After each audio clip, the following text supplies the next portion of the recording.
Hi everyone. I'm doing a series on how to remember your dreams. This is day 4, and today I'm going to talk about a method that I call pulling the thread. So often when you're kind of half awake, half asleep, you have a little bit of something in your head. Maybe your rational mind might say that's not important. Okay, you're folding laundry. I don't need to write that down in my dream journal. However, whatever you're remembering, think of it like the end of a thread.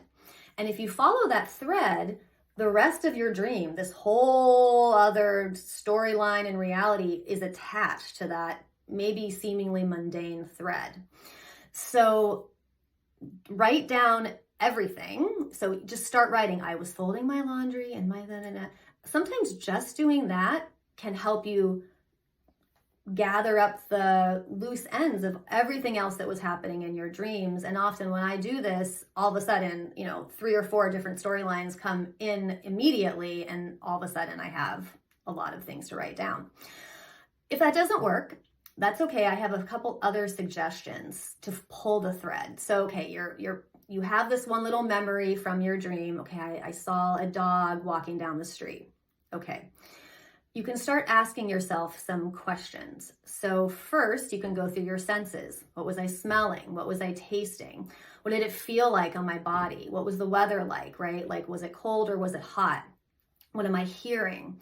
So you go through all of your senses and consider this little fragment that you remember from the vantage of what your body is experiencing. Often, by going through your senses, it starts fleshing out the dream and other things you can start to remember. Another thing that I like to do is to go through a little list of different attributes or characters that often show up in dreams.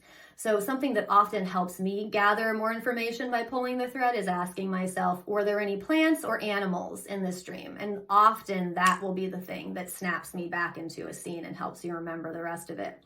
Something else that can be helpful is to consider if there were any people that you know, any guides, and the location. Where were you? Where was I in my childhood room? Oh, okay, right, I was there. Oh, and I remember now these other aspects of the dream.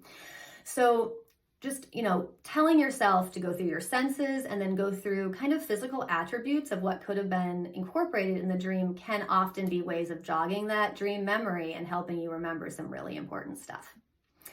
I'll finish up tomorrow with a few other tips. I hope you've been enjoying this series. Sweet dreams.